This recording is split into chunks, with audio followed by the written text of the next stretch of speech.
welcome to TLL TV. Welcome to the W-League wrap. I am Rose, this is Michelle, and if you have just watched the A-League wrap, thank you. Thanks. Thank you very Appreciate much. it. If you're new here and just watching the W-League wrap, then again, thank you, appreciate it. Thanks for coming. Doesn't matter who you are, where you're from, thank you for coming. So we're just going to start talking about, before we get into round 2 of the W-League, Melbourne Victory participating in the Asian Champions League. Yeah, the first one. Yeah. First Champions League. So that's pretty damn exciting. Yeah. I think it's all very new for all of us. We're still trying to get our heads around what exactly is happening, and trying, everything was all released, like they did all like the sponsorship stuff, the media stuff, all like last week. They're in South Korea at the moment, I'm pretty sure, yeah. Yeah, so they're on their way, and yeah, it's all pretty exciting stuff for Melbourne City. Mm-hmm. Good stuff. They were premiers last season, so I think a lot of people are wondering, like, I remember when it was all announced, they were wondering, would it be Sydney FC Grand Final winners or Melbourne Victory League winners, and so they went with the league winners, so Melbourne Victory go. And then hopefully next season, Sydney FC go. But either way, it's very cool for women's football, very cool for Australian football. It's just, good news all around. Yeah, so hopefully... great to see, and, really interested to see how that competition's going to go. Yeah. How we will go in that competition too. And who knows, maybe, that'll be a team, that'll be another Australian team who's won the ACL. So that means the Wanderers can shut up. Because there's nothing Michelle would prefer than the Wanderers to shut up. Yeah, but then we got Melbourne Victory going blabbing on, so then... They're just as bad. I can't win, I'm stuck in this little rut.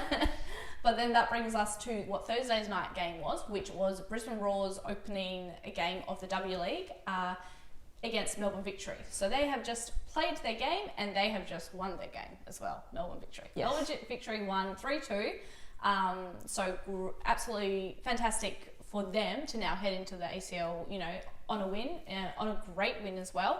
Natasha Daly was, I would say, my woman of the match. Really hard to actually pick that one because there were so many great players. It was such a great, towards the end of it especially, it was such a great attacking game.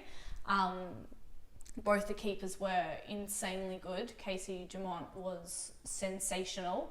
She always has been. Yeah, cat-like reflexes. Absolutely crazy. I just could not believe how many. There was just so many shots happening. There was so many attacks from both teams. So both keepers, Mackenzie Arnold did a great job for the Roar as well. But Natasha Dowie had this absolute beauty. I just cracked my knuckle there while I was talking. What is happening? Natasha Dowie, I think it was about 75th minute. With this volley just sort of out of nowhere though, like 100 miles an hour, just like bang, straight to the back of the net. You really thought she was going to tear the net apart with that shot, and you can tell with like how Speedy's commentary as well, which got really loud because I think we were all just sort of taken back by that one. It was just clean, easy for her, just got it in, and it was great goal. So I think that one there, that goal was pretty it represented that game in itself, how exciting that it got. Such an exciting game. Brisbane Roar still, they played really well. It was great to see India. She got a goal, I think it's about 80th minute. She's so young. She's like one of my favourites. I adore her. She is just so adorable as a personality and as a player as well. Like, great player. And Rasso's still alive. Thank goodness, Rasso is all good. Her hand may be really fat right now. It's so swollen. Really swollen. Yeah. But it was Angie Beard who stepped on Rasso's hand during. So Rasso was attacking. Beard was obviously defending, and stepped on Rasso's hand. But at the time, it was all very quick, and especially people at the stadium actually weren't aware what had happened, and all we saw was Rasso go down in complete pain, and I think everybody watching were just, their hearts stopped momentarily because it's like, oh gosh, no, not Rasso, like please don't, don't hope she didn't aggravate anything.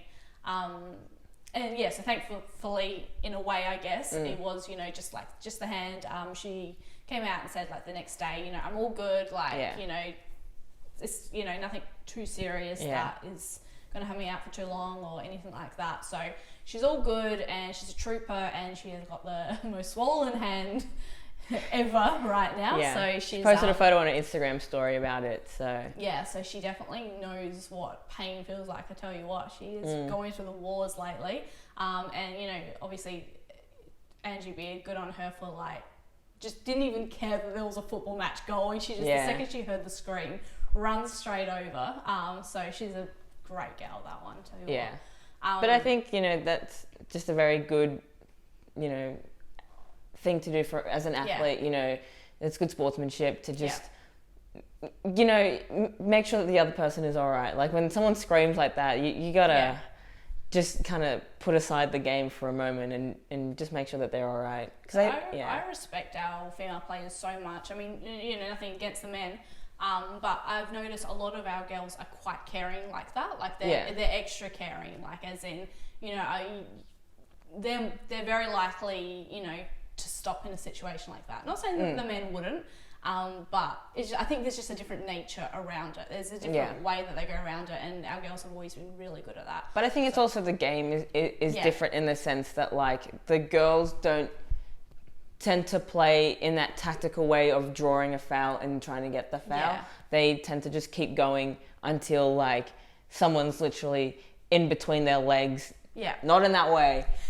Someone's literally just like taking them out, like, and whereas like the men, it might be a little more tactical where they will try to get the foul, so they might, you know, flop, you know, or dive, or something. It's just a different kind of style of play. Yeah. Not that anyone is better or whatever, but I know a lot of people have comments on how the men always dive and cry on the ground, and the girls just keep going. But it's like it's just tactics. It's just different. Yeah. And as well with that game, Katrina Gorry played sensationally, I reckon. You know, in her role, they were quite attacking. I think Brisbane Roar did take a little bit of time, you know, to get started. That's her first game back, so kind of sucky, you know, for their great fan base that they have. Bit of a blow there, but then at the end of the day, they put on a hell of a game. So you know, for the neutral, it was great to watch. But I'm a Victory fan. It was fantastic to watch. Brisbane Roar, but yeah, at least they had a great team performance. And you know, and then you know you had Jenna McCormick over at Victory, and you know, Raw fans were clearly upset to not have her on their team. So you know, there was some haikus created, maybe on the ladiesleague.com, a haiku in a certain article was made about the fact that Jenna McCormick was no longer there. And a defender wearing a number 10. Good old defenders wearing number 10. She's bringing a trend back. I tell you what, this is going to be a trend now. I don't know, bring it back. I don't know if it ever existed. I don't think it ever existed. She's a trendsetter now. Maybe. So we're going to now go on to Friday night's game, which was the Michelle Rose derby. The Michelle Rose derby. Adelaide United versus Sydney FC. Now before that though was Wanderers Newcastle. Oh yeah, Wanderers Newcastle. There's seriously so many games played. There was a lot of games this weekend. On Friday. Yes, Wanderers Newcastle played. Yep, at Bankwest. At Bankwest, so first W-League game to be played at Bankwest Stadium. So exciting. And we know because you know the Matildas played there, who were the first international team. First of our international teams to play there. So the girls have had nothing but fantastic things to say about that stadium. I mean, everyone has, but it's so awesome. You know, considering there's still lower attendances at a women's game, so you know, great to play places like that. So there was a bit of a 30-minute delay happening there because of lightning. It was, you know, rainy, windy, all that, but obviously if the lightning gets too close, they had to hold off for a minimum of half an hour, which they did, and then that first period of time though, because it was still in the first half that they had that delay. It was all Wanderers' game, to be honest. They did have all the possession, so it was really good, you know, for the Newcastle Jets that they had that time to be like, okay, like, you know, let's figure this out. This is how they're playing. But what's interesting when they got back out there, the Wanderers still maintained their possession, and they still, you know, it was just all the Wanderers game. Well, yeah. The majority. So the Wanderers came back and had a new mindset. They played really well. They had a goal, which was then called offside. Yeah, Paul Lynn Williams. And it was like, it was well so onside. It was so obvious. But obviously, the W-League doesn't have the VAR, so we are not for 1 second requesting the VAR. No. But we are requesting a little bit better eyesight to see that was actually onside. Yeah, it was ridiculous. Like that was such a bad call. That was, where are you looking? Yeah. Like, where were you standing that she was offside? Were you standing like way? I don't even know like how you could see that. Yeah, I felt bad for her because I was like, one, good goal. Yeah. And two, so onside. But she didn't argue. She was like, you know, she didn't kick a fuss about it. She just was like, okay, whatever, play on. Let's just get the next one. It did kind of kill her mojo a little bit. A little bit, but but then she got a bit hungrier too as the game went on. Like she really wanted her goal. Yeah. She had a few shots there. A bit later in the second half, she was desperate for a goal after that. So I think as time went on, she got a little bit more pissed about that whole situation. But and then we had there was a penalty. Amy Harrison is now red and black officially. Snake. Her first goal in 5 years, because she's a defender. So well, she was playing in the fence at Sydney, but I had a conversation with someone saying that perhaps her actual positioning should be in midfield. Okay. And I think we've seen, she's been playing really well in the midfield. Like in the last 2 games, she's been doing really well. Yeah. So, whatever. Snake. Still salty over here. So yeah, she's got a penalty. Because there was a handball, Newcastle Jets handball in the box, so clear penalty. I thought that was so unlucky because I didn't even realise that there was a handball until they showed the replay, and because she was like on the ground and her hand was out, and it's like, bruh, come on, you're playing so well. Yeah. So it was, good on Amy. Stepped up, got a goal. Great for her. Great with the new team.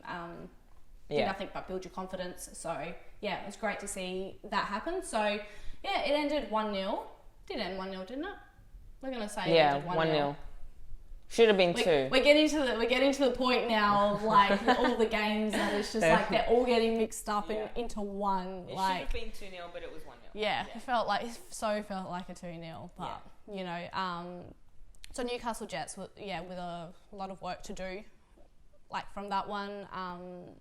They came off a pretty decent game the round before, so I guess I don't know what exactly, they just weren't themselves. I don't think. Wanderers had a lot of possession, but I wouldn't exactly call that a game that Wanderers owned. Like as in, it's not like they just came out and played this beautiful football. Yeah, I feel like Newcastle really gave them, put up a good fight against them though. Yeah, so. They did. It was just a bit of a weird game, to be honest.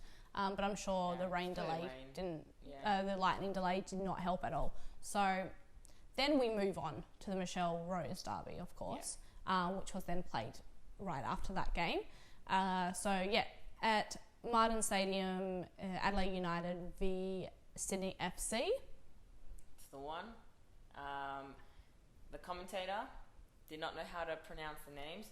I didn't have the sound on because we had the A-League game and the W-League game on at the same time. So I didn't hear, but I saw lots of comments about people saying that, this is just ridiculous at this point that you still don't know how to pronounce some of these players' names. And they're not even that hard to say. Like, yeah, I think the person, I can't actually recall ever hearing him. Well, I can't say for sure who it was. Someone was saying like it was that Dom Rinaldi. Yeah. Rinaldi. He's like, I think he's Perth based. Right. I don't know if he's actually Adelaide based or Perth based. He doesn't commentate often, and I can't recall off the top of my head the last time I've ever heard him commentate a W-League game. Yeah. So I just don't think the women's game is maybe for him. I don't know if maybe there was just like no one else or what happened there. Yeah. But it wasn't great at all. It wasn't very great. And it was I guess I've probably found myself to just kind of accept commentary and not complain about it anymore, which I really should. In Australia, I mean, but like, I've it's so just bad. sort of accepted it, and I just go, the more I complain, like if I say something, if I'm vocal about something, people tend to come hassle me about it. So I'm like, you know what, I'm just gonna deal with it. I can't change it. I don't work for the company. You know, For what sure. I say doesn't mean anything, so I just deal with it. I just think it's a bit frustrating. You know, we want this game to grow and everything, and then, you know, you have people who are supposed to be commentating the game and they don't know how to pronounce players' names. Literally, it should be a minimum requirement of your job. At least to just, you know, give it a decent attempt. Yeah. You know, calling Simpson, not Simpsem, you know, or like Sofia Huerta, not Sofia Huerta, or whatever he called it. Like, bro, come on. But you really noticed it in the difference between the two games when I watched the Canberra and Melbourne City replay, where you had, what was it, Grayscale and Stephanie, is it? Yeah. I think Steph was on that one too. I'm not 100% sure. Anyway, two females who know, because Grayscale, she knows her shit. Yeah, she knows. Yeah, you know. she's good. So yeah, I can't remember off the top of my head, but because I wasn't taking note of who was commentating, but I was just watching the game, and they're giving you like the whole rundown. They're giving you facts about NWSL, like where these girls were before, and they're giving you history and everything. Oh my gosh, I tell you what, if you've never watched the W-League before, listening to that duo is fantastic because they're just jumping in with fun facts left, right, and centre. But that's what you want. Yes, okay, now I understand the difference between the two, because it wasn't until everyone pointed it out that I was just like, like. As someone who watches both A-League, W-League, I'm kind of used to mediocre commentary. But that, you know, when you saw those two put together, so much better. So yeah, exactly what you said. Like, we kind of just at least know how to pronounce somebody's name, please, is all we ask. We're not hassling you for your opinions or whatever else. It's just like, pronounce the names correctly, please. But anyways, moving on to the actual game. The game, yes. It was a good game. Obviously Sydney got the win at the end, 1-0 in the second half. The pitch looked really weird. Like, it just did not look like that great of a field. But regardless, Sarah Willisey for Adelaide, goalkeeper, she's next level. She's so good. Even her first game against the Wanderers was just sensational. She's so good. I have mad respect for her, honestly. Yeah. Like, she's so good at what she does. But yeah, you know, it was half watching the game because I had the two games on at the same time. But it was good. I think there's a lot of defensive work that needs to be done at Sydney. Obviously, we're missing Alana Kennedy at the moment. And I think it's pretty telling, especially when people just keep like running through the middle or like just breaking through the defense. It happened at the Victory game as well. It's just a bit frustrating. And then, you know, you have Mary Fowler, who is like absolute gun of a player. And if she's just running through that, like, nothing good can come out of that if you're the opposition. Like, she can find space. Yeah. So we were lucky that we have a really good goalkeeper, Aubrey Bledsoe. She's incredible. And then copped a kick in the face from Mary Fowler. She saved the goal. But, you know, it's the goalkeeper life. Yeah. Pretty much. And then Caitlin Ford gets a really good goal at the end. Well, towards the end. What, like 60th minute or something. So yeah, around there. Something like that, yeah. But I think all in all, Sydney played really well as a team. And Adelaide put up a really good fight. They played really well, really hard. I think Adelaide did a great job up against a team like Sydney FC. Like, you know, I've got nothing but great things to say about that Adelaide United team.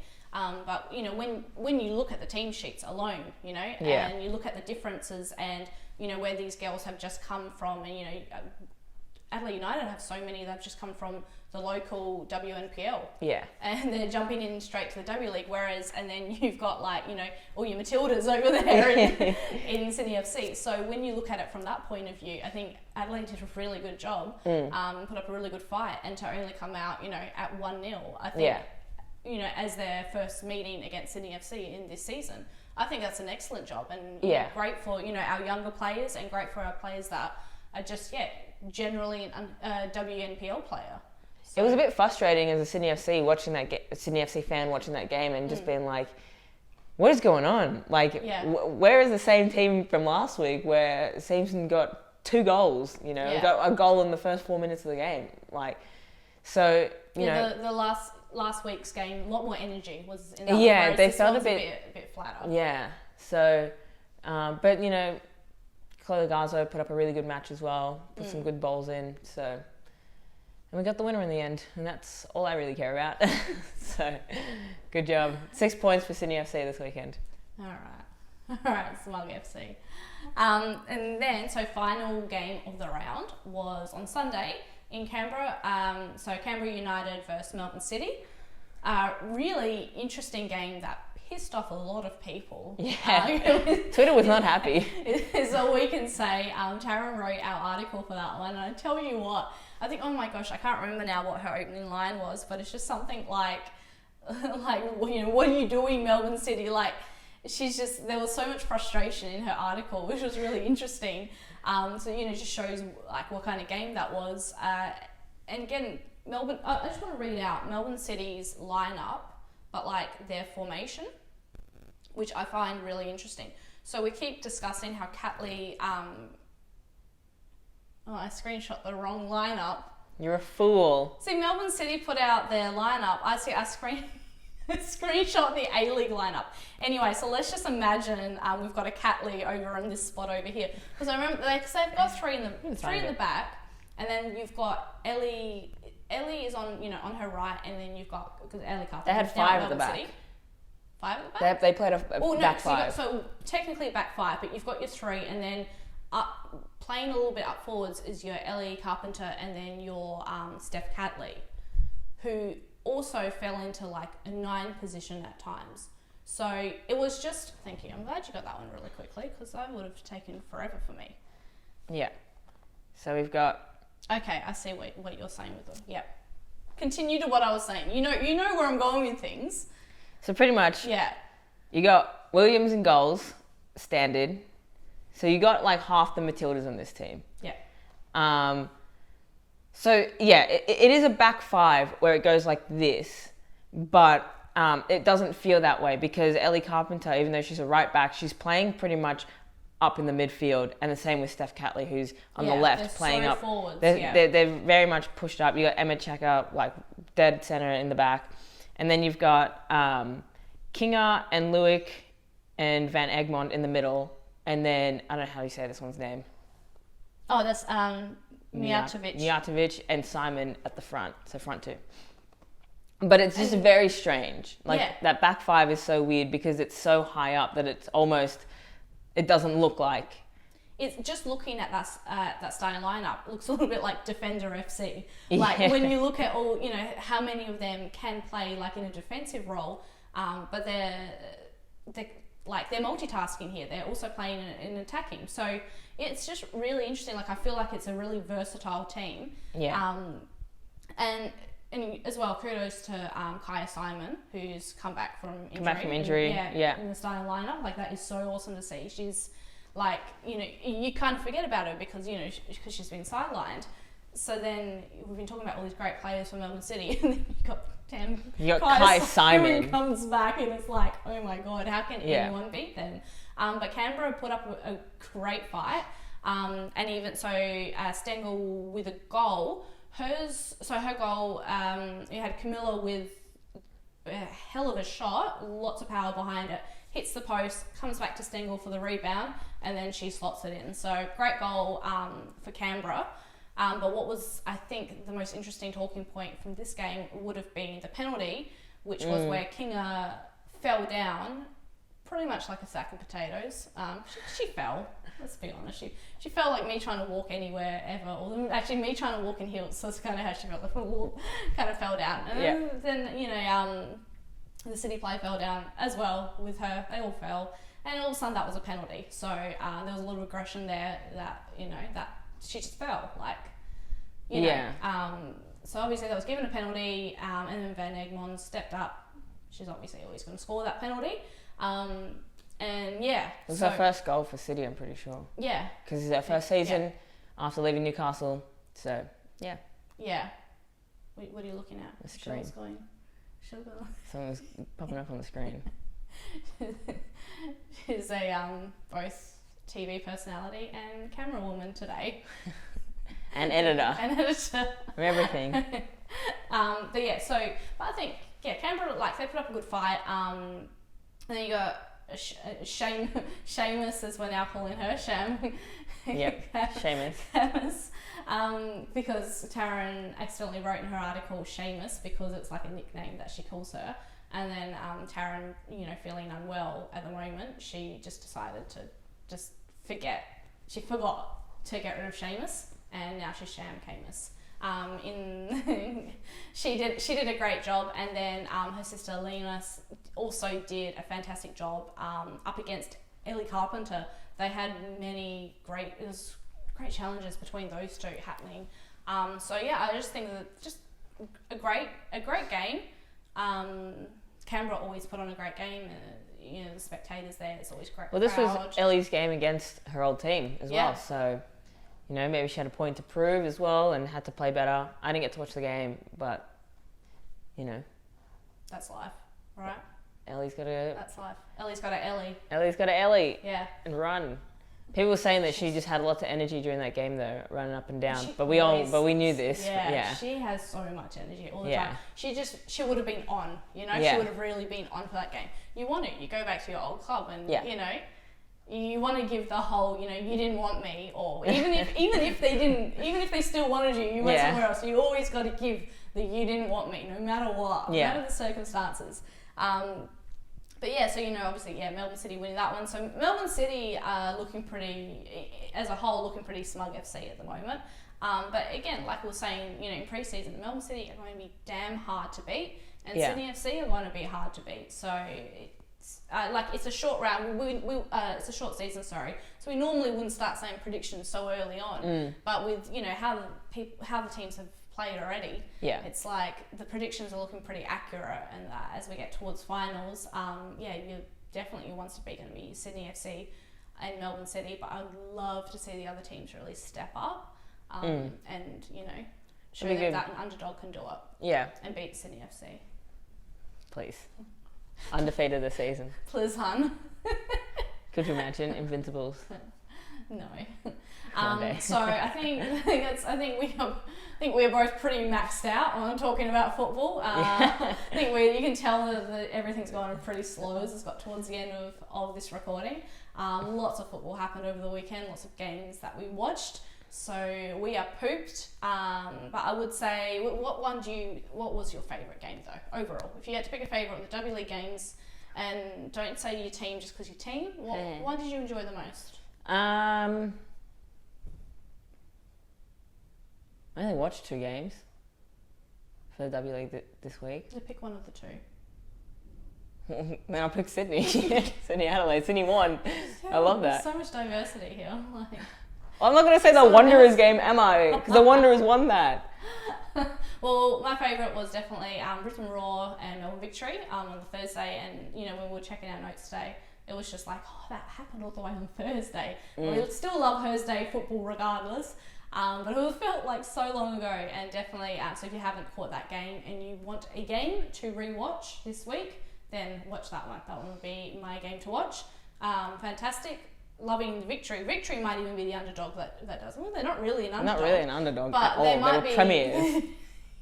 They literally won the season last year. They are the underdog in my eyes, because in my eyes, your Sydneys, your Melbourne Cities, your Wanderers, and your Brisbane Roar are the ones to beat. I haven't been putting Melbourne Victory in that to beat. I have. What's the difference between me and you? That I'm smart. Yeah, sure. All right, so let's sign this one off. So thank you for joining us. I've been Rose. This has been Michelle. And keep on trucking. Keep on trucking. Thanks for watching. Thank you for watching. See ya.